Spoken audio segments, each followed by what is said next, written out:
Florence, 1478, about 2 years later.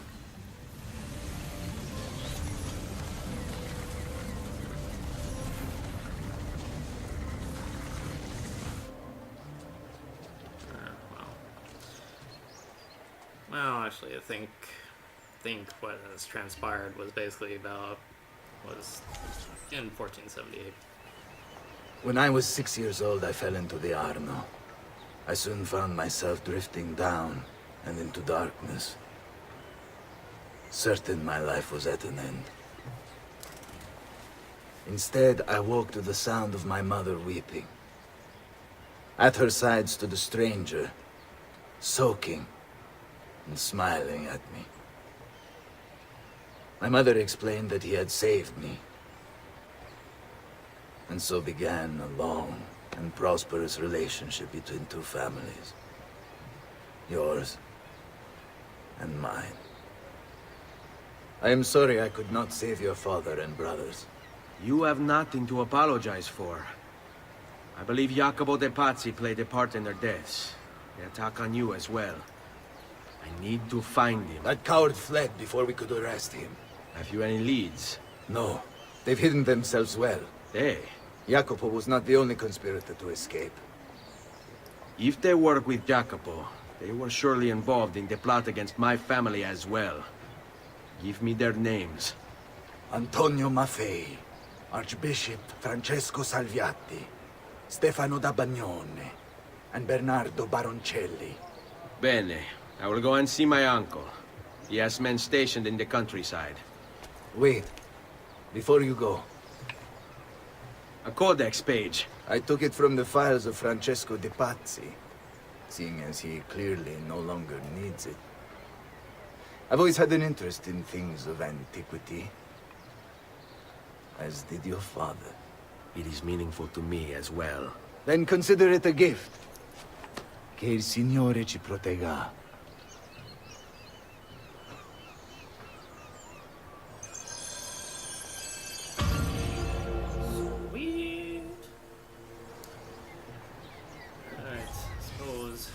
Jacopo de Pazzi, the money. This guy was the head of the Pazzi family, and he ran their banking business. An associate of Lorenzo de' Medici, he had nothing against him personally. So he hired 4 Templar hitmen to take care of the situation for him. Bernardo di Bandino Baroncelli. Brought up to hate the Medici family for the exile of his cousins, Baroncelli ran the numbers in the Pazzi bank by day, and murdered for the Templars at night.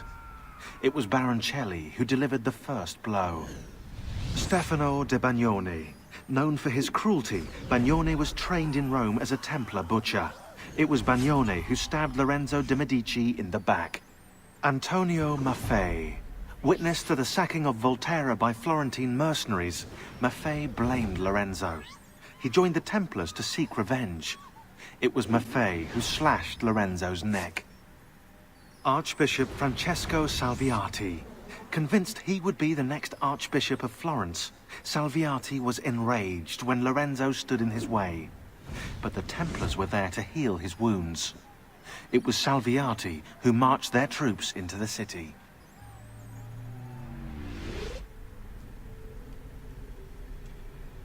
Oh, interesting. Indeed. Alright. Read those up as well. Alright, so looking at the conspirator list. So we've killed Uberto Alberti, Vieri de Pazzi, Francesco de Pazzi. We got a couple of men to hunt down. There's the ringleader, Rodrigo Borgia, will be very relevant in this game as well as the next game. And some of the other names as well that Sean mentioned. But now, instead of going after the memory, I'm gonna go check out the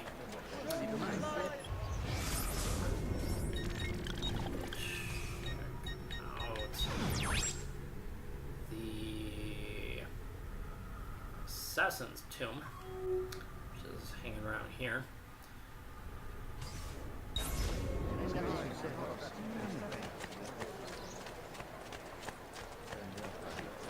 Might be a codex page somewhere hanging around here as well. I may have seen on the map.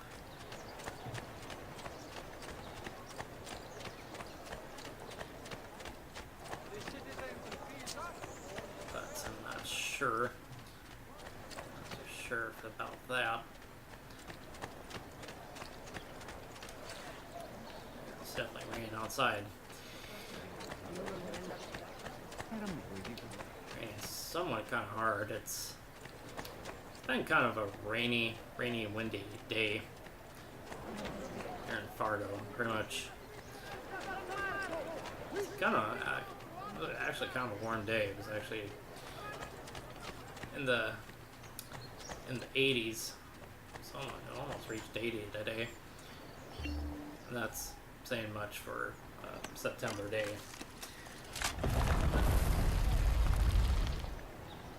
Usually the weather here is very bipolar.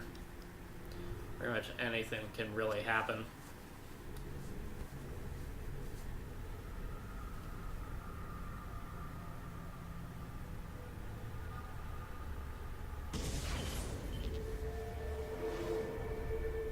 Oh, it's this one. This one can actually be kind of fun. Di Grazia, stay away from the artwork on the walls. And when your men paint the dome, take care not to disturb any of the sacred relics in the lanterna on top.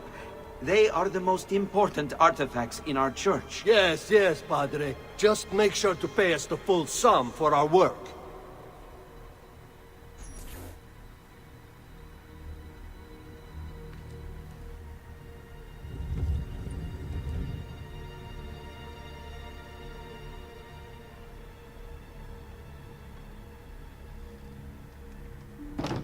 Closed doors. Right. Explore the Basilica Santa Maria del Fiore and find the assassin seal hidden within. Alright. For starters, we're gonna go hop on here.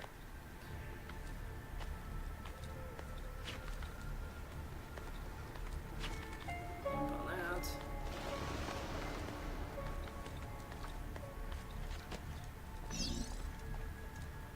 Alright. So essentially the sarcophagus is pretty much on the other side. Other side of that.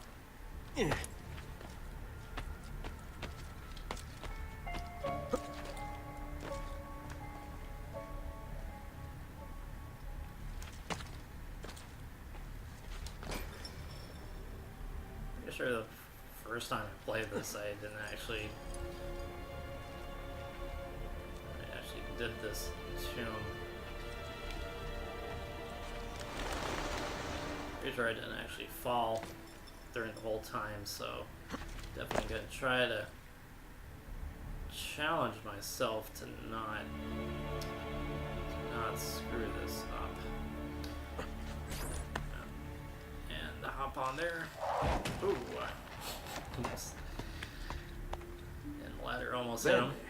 Now I have a way back up in case I fall. And I somehow touched the ladder. How crazy. Right. On the bus. Gus. Don't need to discuss my... Oh. Wrong period. Pretty sure Renaissance Italy has never heard of Paul Simon. Or even the phrase, make a new plan, Stan. Yeah, definitely never heard of Paul Simon.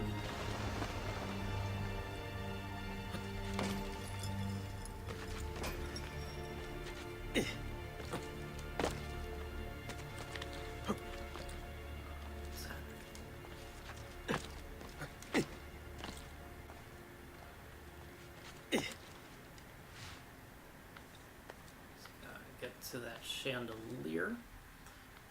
There. Swing there. There.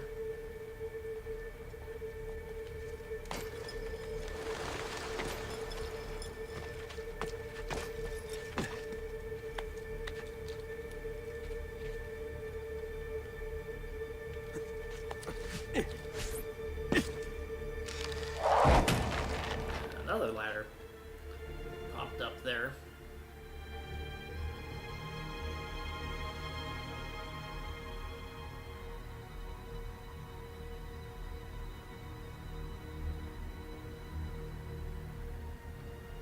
And I have to get up.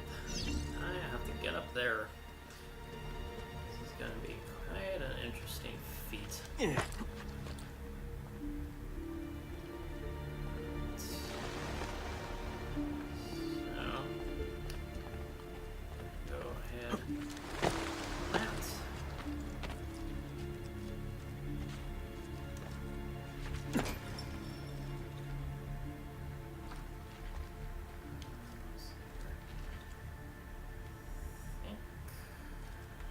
Suppose hop on cross.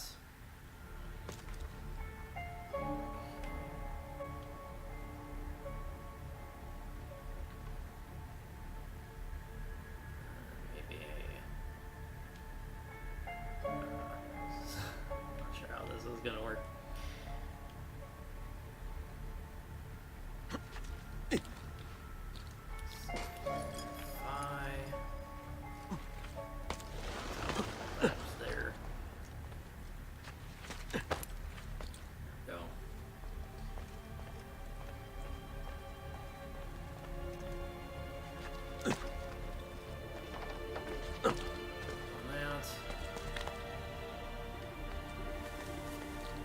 Camera kind of does help you out too a little bit. Shows you where to go.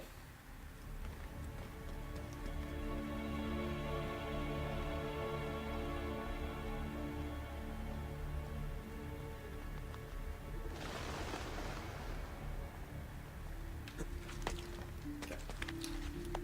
Hop on the left.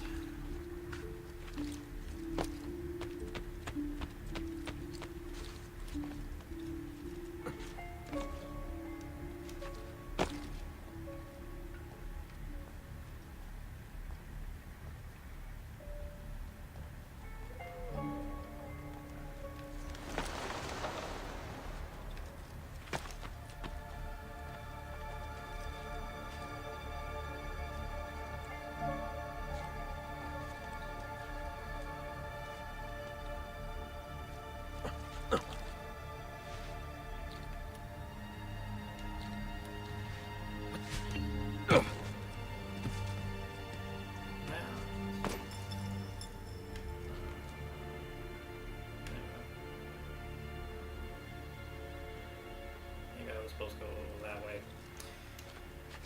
Yeah, I'm pretty sure I was supposed to go that way. Go the other way. I'm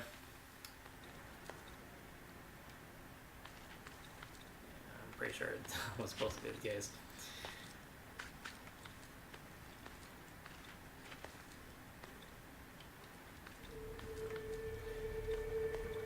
Oh, that's right, because those two are covered. This one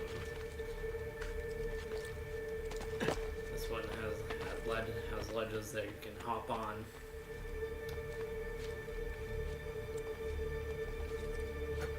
Reminds you.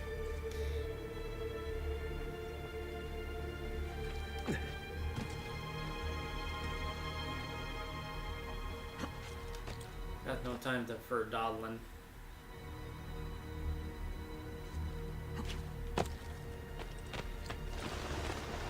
Nobody got time for that.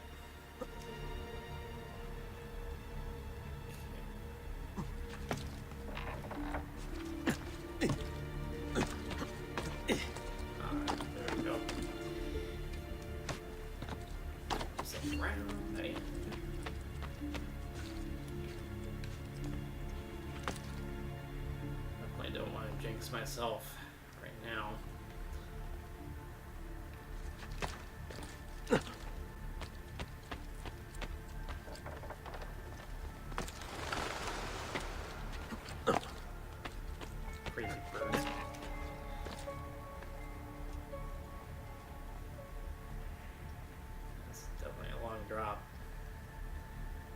sure. It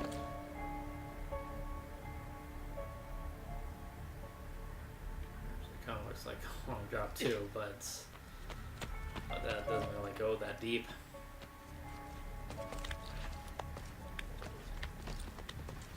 Definitely doesn't really go deep. So it's kind of more of an optical illusion.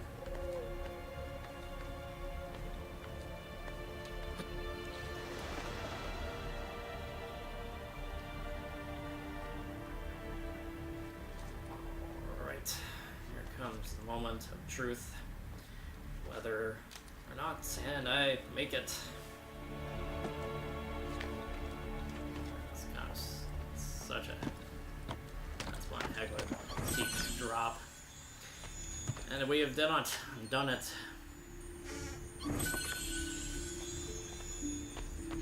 I've actually managed to enter a tomb without screwing it up very badly.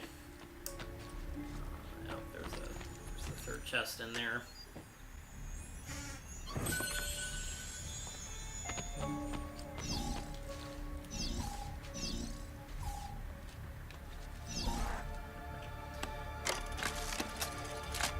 Did not want to let me open it.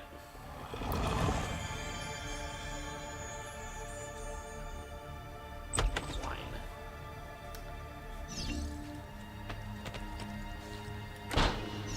Whiny. Seal of Itali.